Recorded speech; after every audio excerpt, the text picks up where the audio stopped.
Este es un video acerca del fracaso del ALC. Comenzaremos por los antecedentes, posteriormente la formación y finalmente el declive. México y América Latina, el encuentro de la comunidad perdida. Existen dos realidades que definen América Latina: un área geográfica de numerosos países semejantes rodeada por océanos que le dan cohesión y a la vez le otorgan un sentido de aislamiento. Por otro lado, se trata de un espacio continuo cultural extenso. Las diferencias y particularidades se dan con frecuencia en América Latina, tanto al exterior como al interior de cada país, debido a las múltiples culturas que caracterizan a la región. México es conocido por ser un país central y el primero hispanohablante del mundo. Además, está altamente relacionado con América del Norte debido a los fuertes lazos comerciales que se comparten. El origen latinoamericano proviene de las grandes culturas mesoamericanas y las del mundo andino, mismas que contribuyeron a generar un sentido de civilización en el subcontinente. Actualmente, la influencia prehispánica está presente y forma parte importante de la identidad latinoamericana. Asimismo, la influencia de las inmigraciones africanas, así como de los grupos étnicos colonizadores, representan elementos culturales claves. La era colonial española en México se caracteriza por el sometimiento de los indígenas en encomiendas y posteriormente en repartimientos. Más adelante desarrollaron la conquista espiritual por parte de los curas dominicos, agustinos y franciscanos. Durante esta etapa se desarrolló una homogeneización cultural bajo la égida cristiana occidental.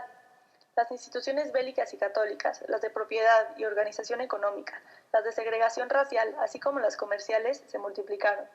Estas contribuyeron a la gran semejanza de las naciones y de los latinoamericanos. Cabe destacar que los primeros rasgos de desigualdad social latinoamericana surgieron en esta época. Instituciones como los latifundios y las haciendas pusieron en evidencia las enormes diferencias sociales de la era virreinal. Pronto, la distinción entre repúblicas de indios y repúblicas de españoles se propagaron entre la sociedad.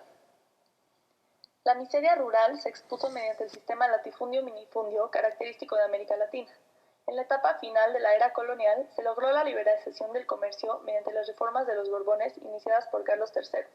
Sin embargo, se mantuvo el monopolio comercial peninsular.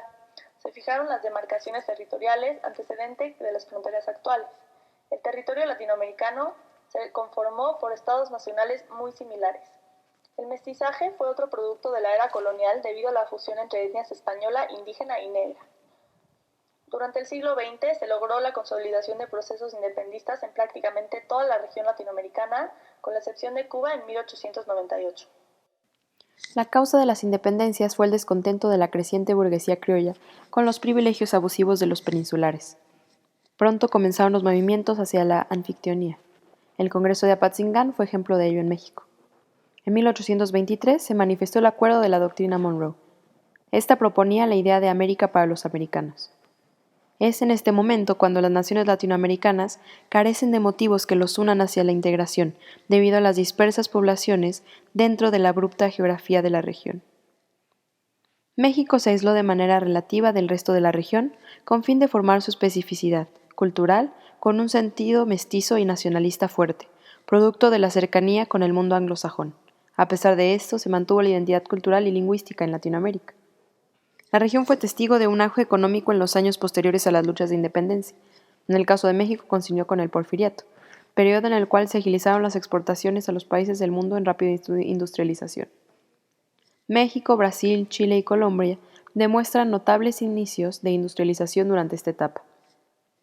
Sin embargo, México es víctima de un golpe en su economía debido a la revolución, así como la posterior Gran Represión, de la cual sufrieron un efecto dominó. Lo anterior afecta a las exportaciones de la región, debilitándola. Ante estos hechos se generó un sentimiento nacionalista en América Latina, lo cual desembocó en un mayor proteccionismo, buscando la autosuficiencia económica. El modelo de sustitución de importaciones y manufacturas caracterizó las economías de la región.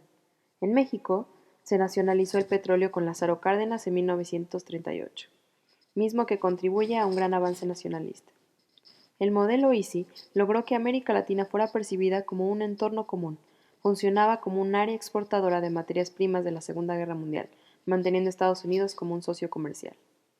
Durante la Segunda Guerra Mundial, América Latina ya no era considerada como primordial para el comercio internacional. Esto impulsó al área a crear nuevos métodos de desarrollo que les permitieran no depender del exterior. En 1948 se fundó la Comisión Económica para América Latina, CEPAL, lo cual significó el inicio de una nueva era ideológica y de acción latinoamericana frente al mundo. Se logró impulsar la industrialización y el desarrollo hacia adentro por medio del ICI. Además, se logró la integración regional. En el mismo año surgió la Organización de Estados Americanos impulsada por Estados Unidos, misma que aseguraba la alianza simbólica de la región frente al mundo, en especial durante la Guerra Fría.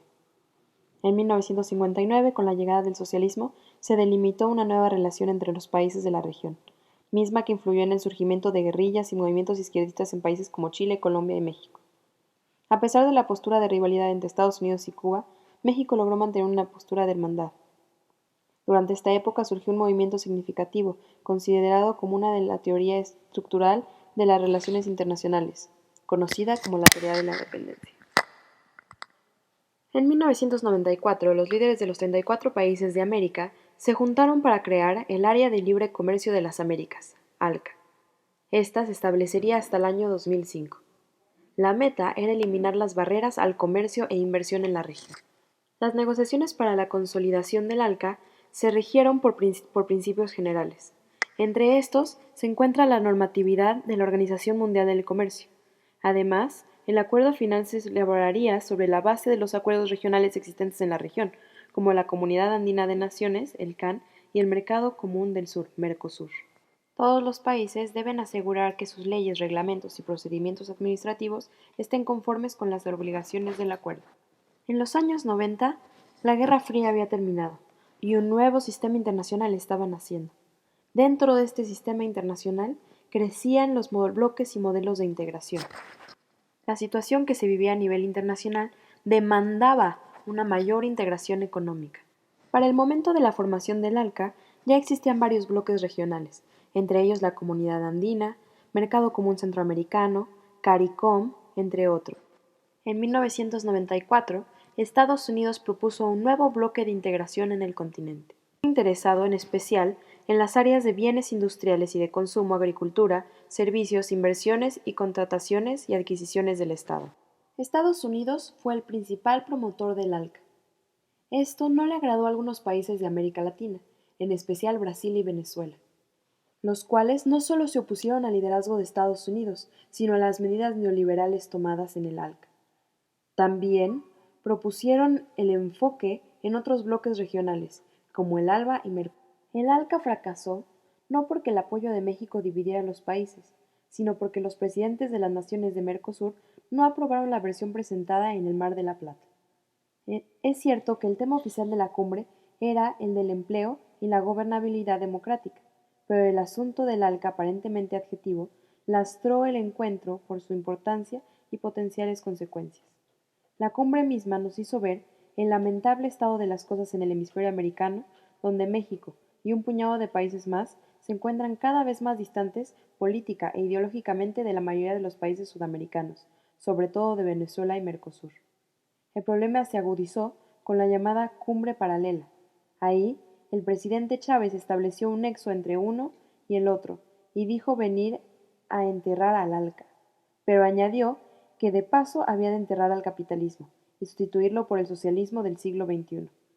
Detona el diferendo con México que culmina en el retiro de embajadores en ambas capitales, llevando la relación bilateral a su nivel más bajo en muchas décadas.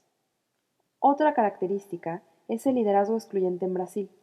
Brasil ha desarrollado algunas iniciativas diplomáticas explícitamente excluyentes de México, y lejos de buscar incluirlo en sus iniciativas, aleja a México de otros socios o aliados potenciales. Tal es el caso del G3, que armó con Sudáfrica y la India para iniciativas políticas internacionales. También se puede observar que ha desarrollado una estrategia envolvente de los dos vertientes.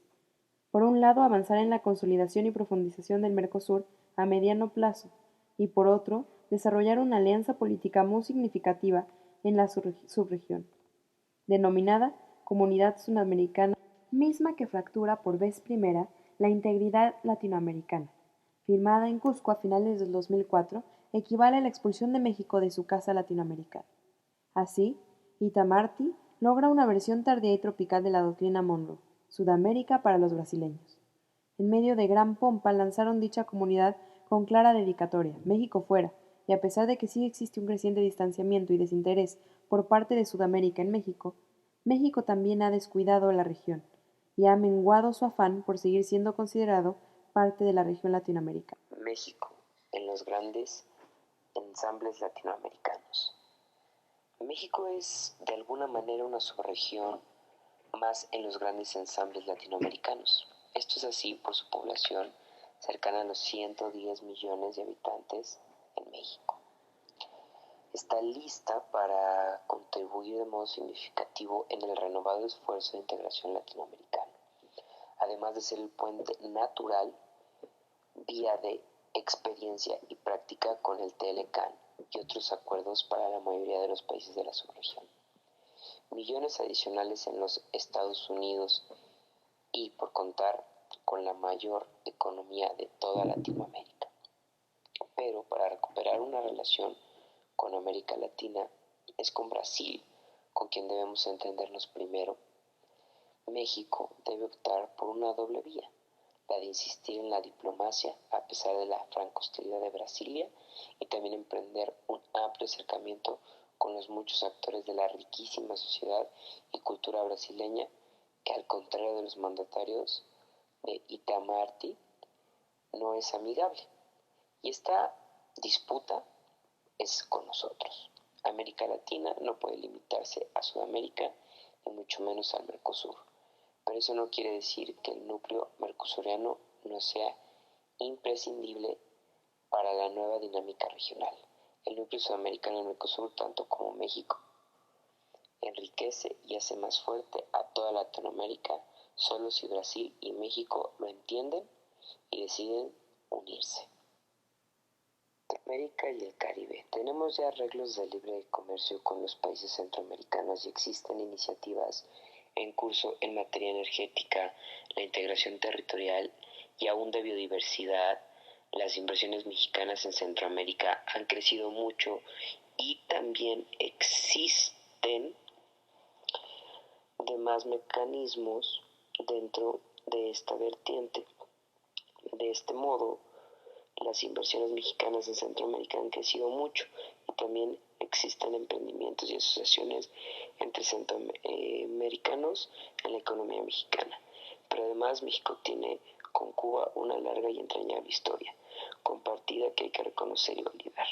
Los recientes desencuentros entre Cuba y México, así como la inevitable transición en el liderazgo cubano, aconsejan no un mayor distanciamiento, sino mantener abiertos contravientos y marcar canales de diálogo para fomentar la comunicación y comercio. Asimismo con el resto del Caribe, pero sobre todo la República Dominicana y Haití, se deben mantener lazos comerciales y de cooperación mucho más intensos que los que se han tenido hasta ahora. En conclusión, el fracaso del ALCA se debe no solo al desacuerdo de algunos países ante el liderazgo de Estados Unidos, sino a la falta de compromiso para hacer posible una integración en América.